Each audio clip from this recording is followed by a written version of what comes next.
आशुतोष जी का कहना है कि मुझे एमएलए का टिकट मिला, चुनाव लड़ूंगा, जनता का आशीर्वाद प्राप्त रहेगा और मैं अलीगढ़ को पेरिस बना दूंगा क्योंकि मैंने 2 बार मेयर बनाकर शहर की व्यवस्थाओं को सुधारने का काम किया है। यह आशुतोष जी का कहना है। एमएलए की सीट कम से कम 50,000 से मैं जीत के जाऊंगा। आज का सच की टीम के साथ में वीरेंद्र अरोड़ा ऐसी महान शख्सियत के यहां पर हूं जो किसी परिचय की मोहताज नहीं है। आप पिछले 2 बार मेयर भी रहे हैं, शहर के विभिन्न सामाजिक आंदोलन से भी जुड़े रहे, सामाजिक संस्थाओं के साथ रहे, आप सहयोग करते रहे, चाहे वो किसी भी समुदाय का व्यक्ति हो, उसके साथ आप हर सुख दुख में साथ खड़े रहे।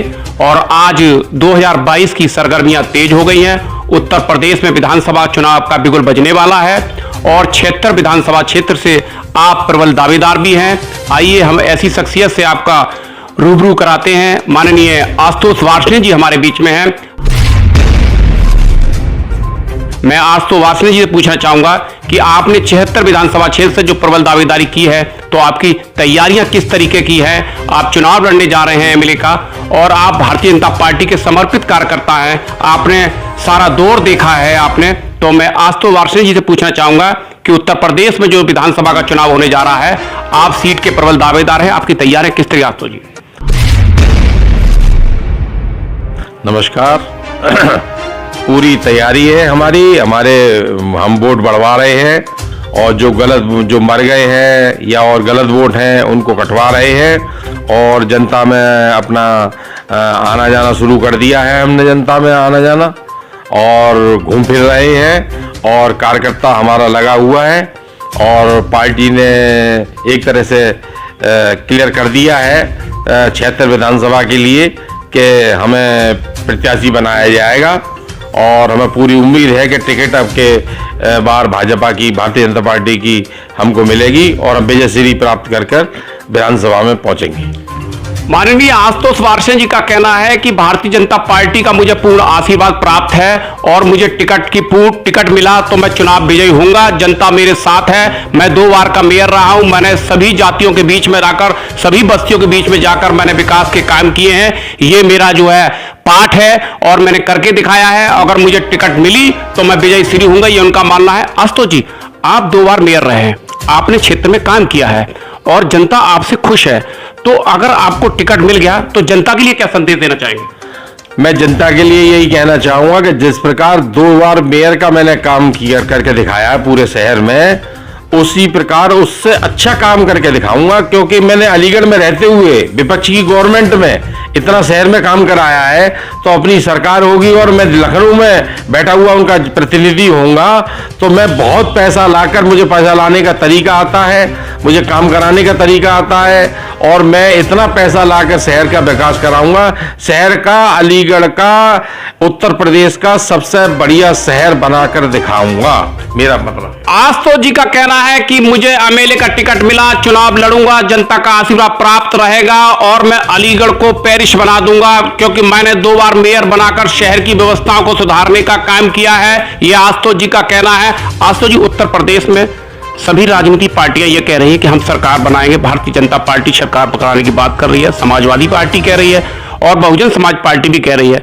तो ये जो पार्टी है भारतीय जनता पार्टी, उत्तर प्रदेश में सरकार किस तरीके से बनाने जा रही है? नहीं, भारतीय जनता पार्टी की सरकार तो बनी बनाई है। जनता ने पहले ही सोच रखा है 350 सीट आएंगी, पहले से भी ज्यादा 25 सीट आने वाली हैं। 350 सीट भारतीय जनता पार्टी की आएंगी। सपा का तो केवल मुखालफत करने का काम है उनका। मैं नहीं समझता कि कहीं लड़ पाएंगे। मायावती तो कहीं है ही नहीं, कांग्रेस तो खत्म हो चुकी उत्तर प्रदेश से। थोड़ा बहुत सपा में दम है तो मुझे लगता है ओवैसी बाकी वो उसको बराबर कर लेंगे। आशुतोष जी का कहना है कि भारतीय जनता पार्टी की पहले से अधिक सीटें आएंगी क्योंकि भारतीय जनता पार्टी ने क्षेत्र में काम किया है, जन जन तक विकास की योजनाएं बढ़ाई है। यह आशुतोष जी का कहना है और भारतीय जनता पार्टी के सामने कोई भी राजनीतिक पार्टी नहीं टिक पाएगी, यह आशुतोष जी का कहना है। आशुतोष जी, उत्तर प्रदेश में ये भारतीय जनता पार्टी किसी के साथ पैक्ट करने जा रही है क्या? भारतीय जनता पार्टी किसी से पैक्ट नहीं करने, जो अपने पुराने दल हैं एनडीए के, केवल उन्हीं से समझौता करने जा रही है। और मैं अलीगढ़ के बारे में बताना चाहता हूं, अलीगढ़ में जो विकास मैंने कराया है वो हिंदुस्तान के किसी आदमी ने अपने शहर में नहीं कराया होगा। शहर 95 में रहने लायक नहीं था, रहने की स्थिति में नहीं था, सड़ा हुआ शहर था, मुझे मिला था और मैंने उसी हिसाब से उसका विकास कराया है। आज इस स्थिति में अगर मैं एमएलए बनता हूं और भाजपा की सरकार जिस प्रकार बनेगी तो मैं अलीगढ़ को उत्तर प्रदेश का उत्तम शहर, सबसे नंबर 1 शहर अलीगढ़ होगा, जो दुनिया में देखने को जनता आएगी उसको। आस्तो जी का कहना है कि अगर मैं एमएलए बना तो उत्तर प्रदेश को उत्तम प्रदेश बना दूंगा, जनपद अलीगढ़ को, ये उनका कहना है। आस्तो जी, अभी आपका बूथ का कार्यक्रम चल रहा है और मेंबर बनाने का काम चल रहा है, सदस्यता अभियान चल रहा है, तो सदस्यता जो अभियान चल रहा है और जो बूथ बढ़ाए जा रहे हैं, अब आपके शहर में कितने बूथ है आप इस समय वर्तमान में? हमारे में 1000 से ऊपर बूथ है। अच्छा, 1000 करीब बूथ है और मैं समझता हूं कि बूथों की लड़ाई तो होगी ही, लेकिन एमएलए की सीट कम से कम 50,000 से मैं जीत के जाऊंगा, मुझे कोई इसमें शक शुबा नहीं है। और 100% भाजपा का विधायक ही यहां से जीत के जाएगा। आपका कहना है कि शहर सीट से भारतीय जनता पार्टी की सीट मिलेगी, भारतीय जनता पार्टी चुनाव जीतेगी, पूरा विश्वास है जनता का, यह आपका मानना है। आस्तो जी, आपने समाज में विभिन्न काम किए हैं, समाज से जुड़े रहे, सभी एनजीओ संस्थाएं से जुड़े रहे, आपने लोगों की सेवाएं की हैं, आपसे लोग जुड़े रहे, आपसे ये जो प्रेरणा आपको मिली है काम करने की, समाज में जो काम करने की प्रेरणा मिली है, ये काम करते करते मिली या ये आपको विरासत में मिली है? एक्चुअली क्या है, मैंने बहुत गरीबी बड़े करीब से देखी है। मेरे पिताजी की डेथ जब हो गई थी, जब मैं 6 साल का था, तो मैंने बहुत गरीबी भी देखी है, पढ़ाई भी बड़ी मुश्किल से कर पाया मैं। फिर उसके बाद मैं कल्याण सिंह जी के संपर्क में रहा और कल्याण सिंह जी ने मुझे सिखाया कि किस तरीके से काम होना चाहिए, किस तरह का विकास होना चाहिए, किस तरह के अधिकारियों से काम करना चाहिए। तो मुझे कुछ विरासत में भी मिला, कुछ सीखा भी, कुछ मैंने अपनी फैक्ट्री से भी सीखा, क्योंकि मैंने यहाँ आकर अलीगढ़ में 300 रुपये की नौकरी करी सन 80 में और 95 में यहाँ मेयर बन गया। तो 15 साल में कुछ ऐसा तो कोई खासियत होगी आदमी में कि 15 साल में मेयर बन जाए। अलीगढ़ का बाहर का रहने वाला आदमी, मैं जिला बुलंदशहर का रहने वाला आदमी और अलीगढ़ में आके 15 साल में मेयर बन जाऊं तो एक खासियत तो होगी। तो मुझ में कुछ खासियत थी तो उसका मैंने फायदा उठाकर और अलीगढ़ की जनता की सेवा की।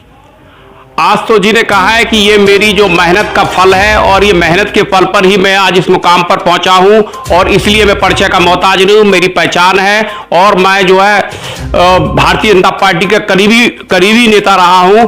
आस्तो जी, आपके बारे में ये कहा जाता है कि आप जो है पूर्व मुख्यमंत्री और पूर्व राज्यपाल माननीय कल्याण सिंह जी के नजदीक हैं। तो अब कल्याण सिंह जी बाबूजी हमारे बीच में नहीं रहे हैं और फिर क्या आप कैसा देख रहे हैं फिर चुनाव को? नहीं, चुनाव उन्हीं के नाम, उनका नाम है, उन्होंने काम किया है, वो जमीन से जुड़े हुए नेता रहे हैं और उनके कायदे कानून कहीं गए नहीं हैं और सभी नेता हमारे नज़दीक हैं, उनसे भी नज़दीक हैं जितने नज़दीक वो थे और नेता भी हमारे नज़दीक हैं। तो ना टिकट की प्रॉब्लम है और ना जीतने की प्रॉब्लम है। और यहाँ आपको मालूम पड़ जाएगा जब मैं चुनाव लड़ूंगा तो कौन कौन नेता अलीगढ़ आता है, स्टेज में मालूम पड़ जाएगा, नेताओं की लाइन लग जाएगी। आस्तो जी का कहना है कि मुझे आशीर्वाद आज भी प्राप्त है, तब भी प्राप्त था माननीय कल्याण सिंह जी का और भारतीय जनता पार्टी का पूरा आशीर्वाद मेरे साथ है। मैं जमीनी कार्यकर्ता के रूप में काम किया है मैंने। आस्तो जी, अगर आपको अब टिकट तैयारी सरगर्मियां तेज हो गई हैं, चुनाव नजदीक है, कभी भी घोषणा हो सकती है और आपको जैसे ही टिकट मिलेगा तो आप जनता के बीच में अपने 76 विधानसभा क्षेत्र में जनता को क्या संदेश देना चाहते हैं? बस जनता को चेहरा दिखाना है, बस कि मैं खड़ा हो गया हूं, बस ज्यादा कुछ कहने की जरूरत नहीं है। जनता मेरे बारे में बहुत कुछ जानती है, काम करने का तरीका जानती है और काम किस तरीके का 5 साल में होगा ये भी जनता जानती है। 5 साल में कितनी तरक्की इस शहर की होने वाली है, हर तरह की। और जो मैं तो नगर निगम को भी सुधारने की पूरी कोशिश करूंगा। अगर एमएलए बन जाता हूं तो मैं नगर निगम को भी इस तरीके को सुधारने की कोशिश करूंगा, क्योंकि मैं भी एक मेंबर वहां का होऊंगा और मेरा भी दबाव वहां रहेगा। तो मैं समझता हूं कि जनता को फायदा ही मिलेगा, फायदा मिलेगा। और सभी बिरादरी हो, धर्म हो, कोई भी कौम हो, कोई मुसलमान हो, हिंदू हो, जाट हो, सिख हो, ईसाई हो, मेरे को सब बराबर है और मैंने सबका बराबर काम करके दिखाया है। और सब जगह सबका काम बढ़िया होगा और एकदम शहर तरक्की की तरफ जाएगा। और यहाँ सबसे बड़ा काम एक जो है, जो नहीं है, वो मुझे करके दिखाना है। कम से कम एक बड़ी इंडस्ट्रीज यहां लाकर लगानी है, जिससे बेरोजगार आदमियों को कम से कम 2-4 हजार आदमियों को काम मिल सके। और उससे जनता का सबसे बड़ा भला होने वाला है। 2-4 हजार आदमियों का मतलब है कि 50,000 आदमियों को रोजगार मिल जाना। आस्तोष जी का कहना है कि मैं जनपद में एक बहुत बड़ी इंडस्ट्री लाना चाहता हूं जिसमें लोगों की बेरोजगारी समाप्त हो सके। अलीगढ़ जनपद की, मैं अलीगढ़ से जुड़ा हुआ कार्य करता हूं, अलीगढ़ से जमीन से जुड़ा हुआ हूं और मैं सभी धर्मों का सम्मान करते हुए सभी के साथ खड़ा हूं, चाहे सुख हो दुख हो सबके साथ खड़ा हूं, ये मेरा मानना है। आस्तोष जी, उत्तर प्रदेश में जो आपकी सीट है, ये सीट बड़ी ही ऐसी सीट है जहां बारहसेनी समाज का बहुत बड़ा संख्या वोट है और यहाँ बारहसेनी समाज के लोगों को ही टिकट मिलता रहा है। तो इस बार भी क्या बारहसेनी को टिकट ही मिलेगा क्या? नहीं, वासने को ही टिकट मिलेगा और वासने ही जीत सकता है। अच्छा, ये कंफर्म है। वासने यहाँ 4 बार 6 बार टिकट मिल चुका है और 4 बार एमएलए वासने समाज का रह चुका है। नम्मान जी 3 बार रहे, संजीव राजा 1 बार रहे और एक बार मैं भी एमएलए का चुनाव लड़ चुका हूँ जब कल्याण सिंह जी भाजपा में नहीं थे। और संजीव राजा जी भी 1 बार हार चुके हैं। लेकिन यहाँ भारतीय जनता पार्टी वासना समाज को ही टिकट देती है क्योंकि वासना समाज की राजधानी है अलीगढ़ और वासना समाज का यहाँ शहर सीट पर 2 लाख वोट है भी है। आस्तोष जी का कहना है जो शहर सीट है ये यूपी की, पूरे भारतवर्ष में अगर पहचान बारहसेनी समाज की है तो अलीगढ़ सीट से है। बड़ी संख्या में यहाँ बारहसेनी समाज रहता है। इस बार मुझे उम्मीद है कि बारहसेनी समाज को, वारसी समाज को टिकट मिलेगी। देखते रहिए आज का सच, हर खबर सच के साथ।